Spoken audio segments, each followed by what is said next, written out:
Welcome back to the deep dive. Today, we're not just reading a text, we are stepping onto a battlefield. And not metaphorically. No, not at all. We are actually transporting ourselves to the end of an era, to this dusty plain in northern India, to look at what is, I think, arguably the most famous standoff in all of philosophical history. It is this standoff. I mean, it's the conversation that really defined a civilization. We are going to Kurukshetra. And before we get into the psychology of the characters, I really want to set the stage physically, because I think people sometimes just gloss over the sheer scale of this thing. Oh, absolutely. You have the Mahabharata, this enormous, sprawling epic, and it's all culminating in this one single moment. You have the Pandavas on one side, the Kauravas on the other. Two branches of the exact same family. Exactly, dragging the entire known world, basically, into a brutal civil war. It's essentially a world war, but for the Iron Age. Yeah. I mean, you're talking about millions of soldiers. You have cavalry, you have war elephants. The noise must have been unbelievable. Well, and the text describes the noise. Yeah. It focuses on the conch shells blowing. And these aren't just, generic horns. The text actually names them. It does. Yeah. Krishna blows his conch, the Panchajanya. Arjuna blows his, the Devadatta. It's this sonic boom of psychological warfare before a single arrow has even been fired. It's that visceral moment right before the explosion. The tension is just, the adrenaline is redlining for everyone on that field. Everyone. And right in the middle of all this chaos, this, as you say, this ocean of armor, and shouting, we're going to zoom in on a single chariot. And it's a chariot that holds the two most important figures in this entire sprawling narrative. Without a doubt. First, you have Arjuna, the warrior supreme. There's no other way to put it. He is the greatest archer of his time. He's the guy you absolutely want on your team if you want to win. And driving his chariot is Krishna. Krishna. And his role here is just so fascinating because in the grand scheme of the text, he is God incarnate. He's the supreme being. But in this specific moment, he's taken on a subservient role. Yes. He's the driver, the charioteer, the chauffeur. Which is so deeply symbolic, isn't it? He is literally holding the reins. He is the guide. He's steering. He's steering. And the whole mission for our deep dive today is to unpack exactly what happens inside this chariot. Because we are not just analyzing battle tactics here. Yeah. We are looking at a complete psychological breakdown. We are going to watch a hero, a man at the peak of his powers, absolutely fall apart. And then we're going to see how he is rebuilt, brick by philosophical brick. It's a journey from total paralysis to absolute clarity. And it all starts with a request that seems, on the surface, pretty standard. The armies are arrayed, they're facing off. And Arjuna turns to Krishna. He calls him Keshav, and he says, Drive my chariot to the middle. Place my chariot between the two armies, in that empty space. in the no man's land, yes. So why? Why does he do that? Is it a power move? Is he just showing off? Yeah. I don't think it's arrogance. Not at this point. I think it's a strategic assessment. He says it explicitly. He says, I wish to see who is gathered here to fight, to support Duryodhana's evil desires. Evil desires? He's not mincing words there. Not at all. At this specific second, Arjuna is locked in. He's the quarterback scanning the defense before the snap. He wants to look his enemies in the eye. So he's already framed this as a moral crusade. Completely. He characterizes the entire opposition as evil-minded. In his mind, he's the hero, standing on the side of righteousness, ready to root out this deep corruption. There's absolutely no hesitation in his voice yet. He's sizing them up, looking for the weak links, maybe. He's in that zone that athletes always talk about. He is ready to go to work. Yes. So Krishna obliges. He steers this magnificent chariot drawn by white horses right into the center, right between these two massive, terrifying forces. And then he says, Behold, O Parth. That's one of Arjuna's names. Look at the Kuru dynasty gathered here. And he specifically points them out, doesn't he? He points to the front lines. He does. And this.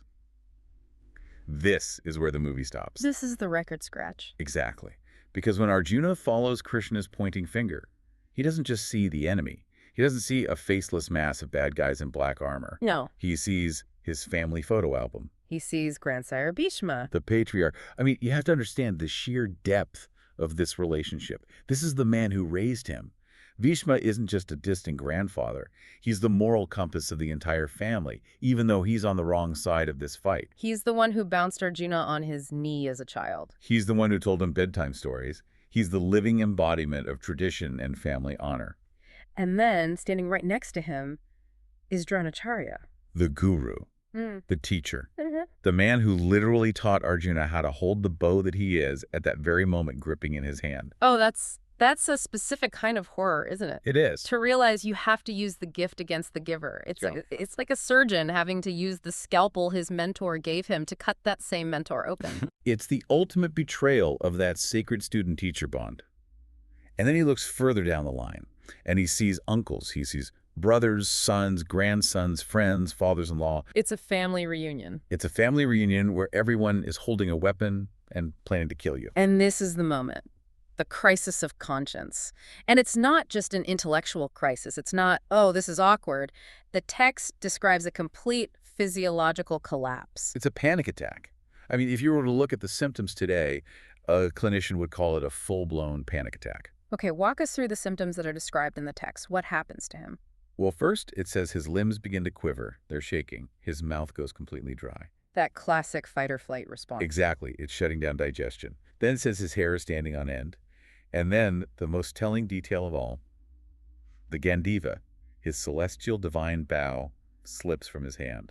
That detail always gets me. The Gandiva slipping from his grasp. That bow is his identity. He's the archer. For him to drop his bow is like, I don't know, a lead guitarist dropping his guitar on stage in the middle of a solo. That's a perfect analogy. He completely loses his grip, literally and metaphorically, on who he is. But he just sits down. He sits down in the chariot. He physically collapses under the weight of this realization. And his mind just starts to spiral. He looks at his own hands and thinks, my hands cannot do this. But he tries to rationalize it. He doesn't just say, I'm scared or I feel sick. He starts to construct this elaborate moral argument for why he shouldn't fight. It's almost like he's trying to lawyer his way out of the war. That's the defense mechanism of the intellect, isn't it? Yeah. When the emotions are overwhelming, the mind tries to build a cage of logic around them. He says, Krishna, I do not desire victory, nor a kingdom, nor any pleasures. He starts questioning the entire point of the war. He asks, what is the point of a kingdom if all the people we want to share it with are dead? Which, to be fair, is a valid point. If you have to burn the house down to win the argument, where do you live afterwards? If you kill all your cousins to get the throne, who's going to come to the coronation banquet? It is a valid point on the surface, but it's a point that's coming from a place of deep personal attachment, not from a place of wisdom or duty. He says, teachers, fathers, sons, grandfathers, even if they want to kill me, I do not want to kill them. He goes even further. He says he wouldn't do it even for dominion over all three worlds, let alone for this small piece of land. Right. And then he brings up the fear of sin. He gets very religious about it. He pivots to theology. He does. He argues that by killing the family, he would destroy the Kula Dharma, the ancient family traditions. And he believes that if those traditions die, if the elders are killed, then total chaos ensues. The sacred rites aren't performed, women become corrupted, and the ancestors literally fall from heaven. He's catastrophizing. Yeah. He's spiraling into this apocalyptic vision where if he just releases one single arrow, the entire fabric of society will unravel. The whole world falls apart. It's a total spiral. And he ends up making this absolutely incredible statement. He says, it would be better for me to live on alms in this world than to slay these noble teachers. Wow. Let's unpack that for a second. Yeah. Arjuna is a Kshatriya. He's a royal prince, a warrior. For a Kshatriya, living on alms, becoming a beggar, is the absolute bottom of the social hierarchy. It is a profound disgrace. It's the opposite of everything he's been trained to be. So he is literally saying, I will trade my honor, my status, my wealth, my entire life's purpose for the life of a common beggar just to avoid this pain. That's how deep his despair is. Yeah. He is at rock bottom. Okay, so let's pause here. He's at rock bottom. He's crying. He's shaking. He's dropped his weapon. Now, if this were a modern movie, or if you or I were sitting in that chariot next to him, what is the normal human response to a friend having a complete breakdown? You put a hand on their shoulder. You say, hey, breathe. It's okay. This is a lot. Just take a minute. You validate their feelings. You acknowledge the trauma they're experiencing. Right. You offer empathy, validation, comfort. But that is absolutely not what happens here. This is the pivot point of the entire text. Krishna's reaction is, well, it's startling. It's shocking, really. It is the ultimate tough love intervention. Krishna doesn't offer him a tissue. He smiles.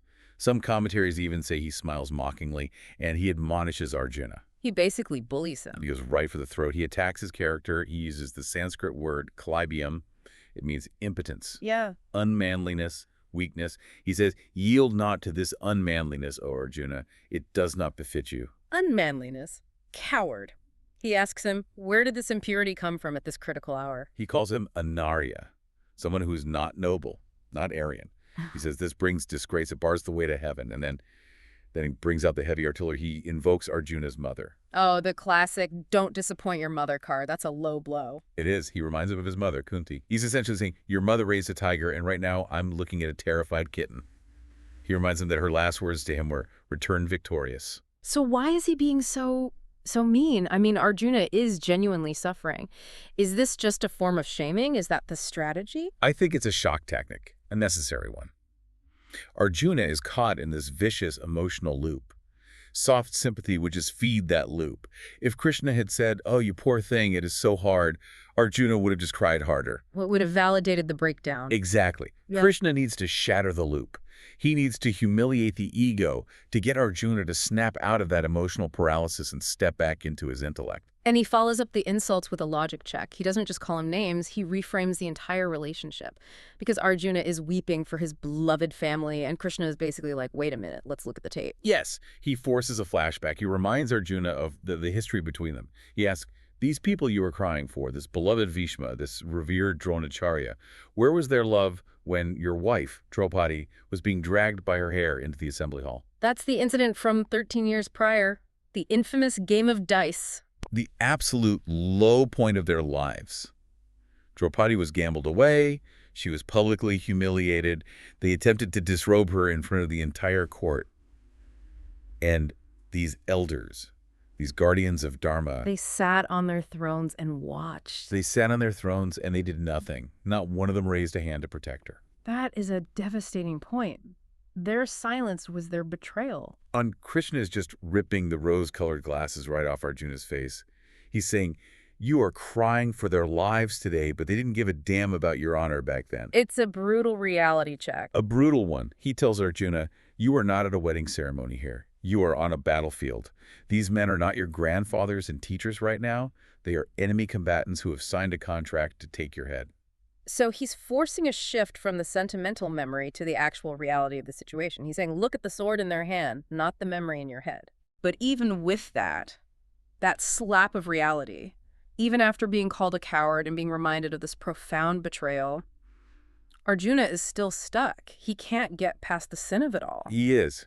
The emotional anchor is just too deep. He says, even if they want to kill me, I don't care. My hands can't release these arrows. He finally admits, my mind is bewildered. I don't know what my duty is anymore. And then he does the most important thing in the entire epic. He surrenders. He surrenders. He says the key verse, Shishesteham, I am your disciple. I am your disciple. I surrender to you. Please instruct me. And that changes the entire dynamic of the conversation. They are no longer cousins or friends or buddies. They are now officially student and guru. The small talk is over. And that act of surrender opens the door. Because Arjuna has finally stopped arguing and has started listening, now Krishna can stop the insults and the pep talk, and he can start the real deep dive.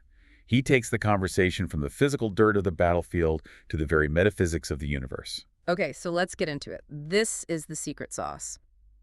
This is chapter 2, the Sankhya Yoga. How does Krishna actually fix a broken mind? He starts with a very direct, almost cold statement. He says, you speak words of wisdom, arguing about dharma and sin, but you are grieving for those who should not be grieved for. You're grieving for those who should not be grieved for. I mean, that sounds incredibly harsh. It sounds almost sociopathic if you don't have the context. It sounds incredibly harsh if you believe that death is the end. If you believe that the physical body is the sum total of a person, then death is the ultimate tragedy. But Krishna immediately introduces the concept of the Atma, the soul. Right. He says the wise mourn neither for the living nor for the dead. And he backs this up with a really interesting argument about time, doesn't he? He does. It's a timeline argument. He says, and this is a core verse, never was there a time when I did not exist, nor you, nor all these kings, nor in the future shall any of us cease to be. Hold on, let's just pause on that. Yeah. He's saying that everyone on this field, Arjuna, the bad guys, the horses, everyone is eternal. He is making a fundamental distinction between the hardware and the software, the body and the consciousness. He says, Arjuna, you are looking at all this hardware and you're freaking out because it's about to be smashed to pieces. But the software, The spark of life within is cloud-based. It's eternal. It cannot be deleted. Cloud-based, I like that analogy. So the body is just the laptop, but the user data is safe on the server somewhere. That's a perfect modern translation of the idea. And of course, Arjuna, being a practical guy, is probably thinking, okay, that's a nice thought, but I can still see them dying. I can see the laptop getting smashed with a club. Right. It still looks and feels like death to me. The destruction is real. So Krishna has to give him the physics of the soul. He describes what the soul actually is, or rather what it isn't. He describes it as something that interacts with matter but can never be destroyed by it. He gives this elemental checklist. This is the famous verse. Weapons cannot cut it. Fire cannot burn it. Water cannot wet it. Wind cannot dry it. I love that. It's like a cosmic immunity. You can't sword fight a soul, you can't drown it, you can't set it on fire. It is totally impervious to the entire physical world. It is immutable, akalayam. It is immovable. It is ancient and eternal. And to make this really click for Arjuna, to make it less abstract, Krishna uses two very famous, very powerful analogies. And the first one is the one that you're literally sitting in. The chariot, that's very meta, using the setting as the lesson. It's the perfect teaching tool, Krishna explains. The body is the chariot. It's the vehicle you're in. The senses, sight, hearing, touch, they are the horses. They pull you towards the objects of the world. Oh. The mind is the reins, connecting the driver to the horses. The intellect is the driver, who's supposed to be in control, but who is the passenger. The soul. The soul is the Rathi, the owner of the chariot, the silent passenger in the back. Now, he asks Arjuna if the chariot loses a wheel or if the chariot is completely smashed in the battle. Does the passenger die? No, of course not. The passenger just gets out. Exactly. The passenger is fundamentally distinct from the vehicle. You are not the car you drive. So Krishna argues you are not the body you inhabit. That's a really clear distinction. But Right. I'm still with Arjuna here.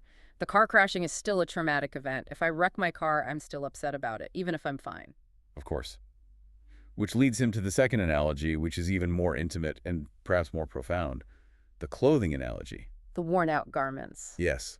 Krishna says, just as a person casts off worn-out garments and puts on new ones, simply so does the embodied soul cast off worn-out bodies and enter into others that are new. Wow, that reframes death completely. It's not the final curtain. It's not an ending. It's just Wow. changing your shirt.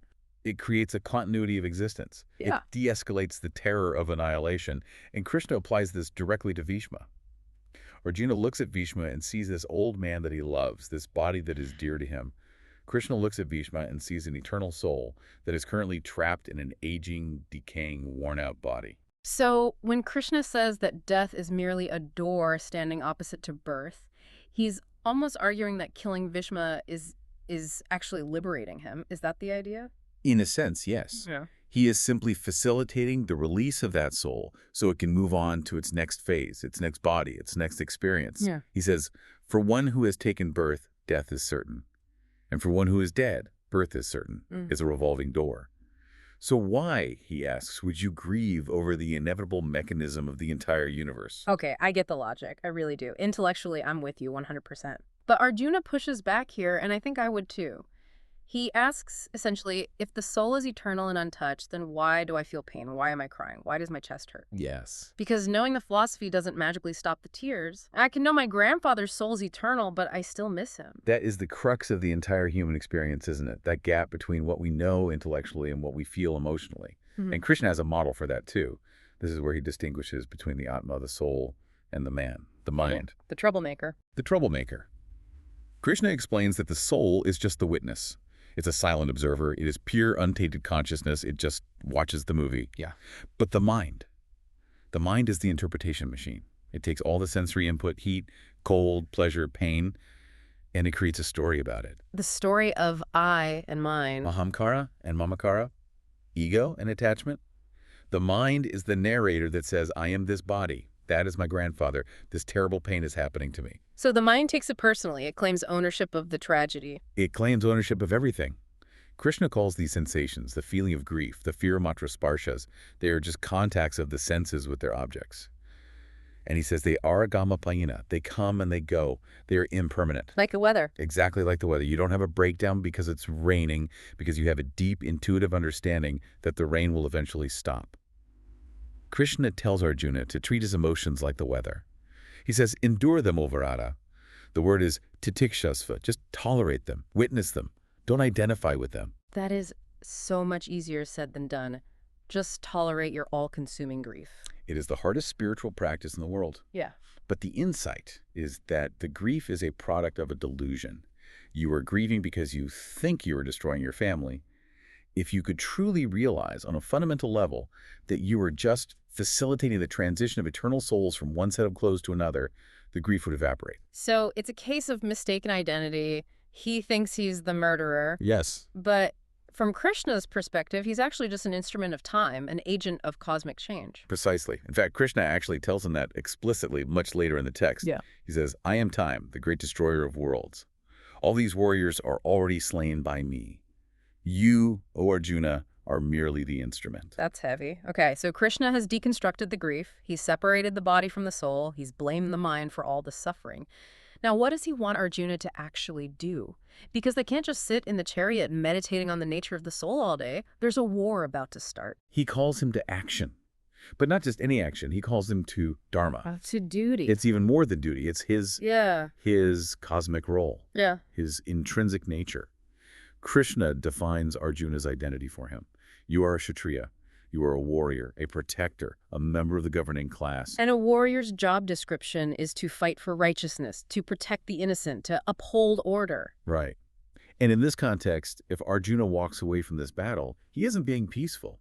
He is actively allowing evil to triumph. He's neglecting his function in the universe. Imagine a doctor who refuses to perform a life-saving surgery because they are suddenly afraid of seeing blood. They aren't being noble in that moment. They are neglecting their duty to save the patient. Precisely. They are failing their dharma. Arjuna is the surgeon here. This war is the necessary, painful surgery to remove the cancer from society. And Krishna offers him a very pragmatic win-win calculation at this point. It's almost like game theory. It is. Yeah. He breaks down the outcomes for him in the simplest possible terms. Option A, Arjuna fights and he wins. What happens? He gets the kingdom. He restores justice. He enjoys the earth with his brothers. Right. Option B, Arjuna fights and he dies. What happens then? He dies a hero's death on the battlefield. And according to the religious texts of the time, he goes directly to heaven. So if he wins, he gains the earth. If he loses and dies, he gains heaven. He literally cannot lose. He cannot lose by fighting. The only way for him to truly lose is if he quits. If he runs away. Exactly. If he runs away, he gets what Krishna calls infamy, disgrace.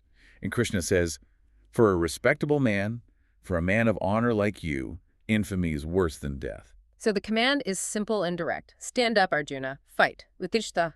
Arise. It's amazing how he takes it from the highest, most abstract metaphysics, the nature of the imperishable soul, and brings it right back down to the dirt and the blood of the battlefield.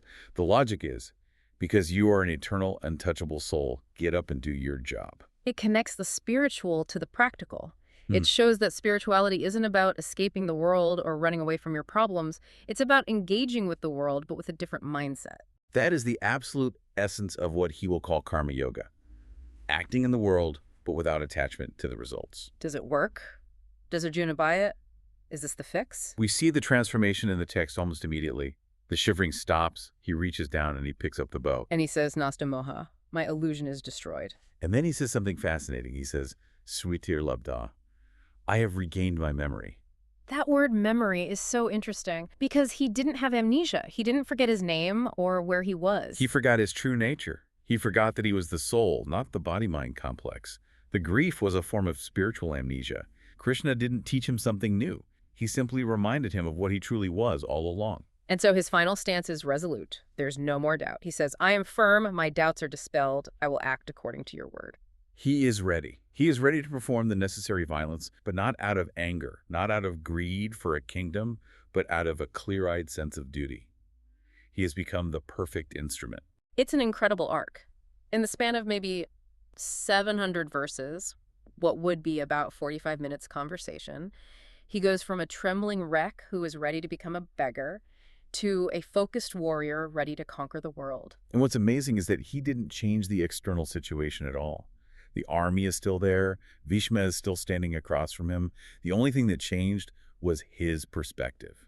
So let's try to bring this home. Let's land the plane for the listener, because hopefully none of us are sitting in a chariot right now facing down an army of our cousins. We can hope not, yes. But the battlefield of Kurukshetra is so often interpreted allegorically, right? As a metaphor. Absolutely. Thinkers like Gandhi, for instance, viewed the entire Gita purely as a metaphor for the internal battle that rages within each of us. For him, the battlefield is the human mind. And the Pandavas, Arjuna's side, they represent our virtues. And the Kauravas, the enemy, are our vices. Greed, anger, delusion. Exactly. And the struggle is that daily conflict between what we should do, our dharma, and what our senses want to do, our desires and attachments. So what is the key takeaway from this specific dialogue for someone wrestling with their own, internal Kurukshetra? I think the most powerful practical takeaway is applying that clothing analogy to our own lives, and specifically to our identities. Break that down. What does that look like in practice? Well, Arjuna was paralyzed because he was too attached to the forms of his life, the form of grandfather, the form of teacher. He believed that if those forms were destroyed, his world would end. He identified them with their bodies, their roles. We do that all the time with our jobs, our relationships, our social status. Constantly, we think, if I lose this job, I am nothing. Or if this relationship ends, I am destroyed. We confuse the shirt with the self. We confuse the role we are playing with who we actually are. And Krishna's core message is, the shirt is temporary. You are the wearer of the shirt. If we could truly understand that, not just intellectually, but deep in our bones, that our roles, our jobs, our relationships, even our bodies, are just garments that we wear for a season, it would liberate us from so much fear. It takes the stakes down. It removes that paralyzing fear of loss, of change. It allows you to act. You can do your duty. You can fire the arrow, or you can sign the layoff paper, or you can have the difficult conversation that ends a relationship because you aren't terrified of the change. You know the real you is untouched. You become the observer of the change rather than the victim of. Exactly that. That is a very powerful place to operate from. It's what those athletes we mentioned call the zone. Total focus, zero anxiety about the outcome. That is the state of yoga described in the text.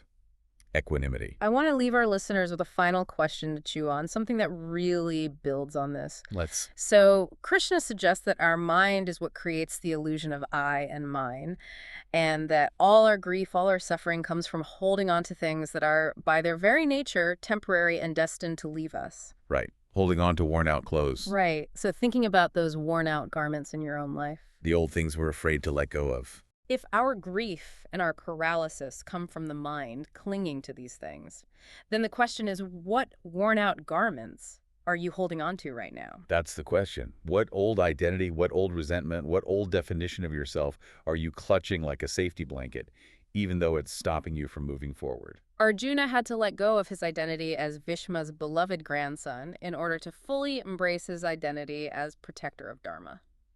A painful but necessary shedding of a skin. So for you, what do you need to let go of? So that you can finally pick up your own bow and do what you know is right. That is a question worth sitting with in the silence. Yeah, indeed it is. Thank you for taking this deep dive with us right into the heart of the Kurukshetra battlefield. It's been quite a ride. It certainly has. We'll see you on the next one. Keep thinking.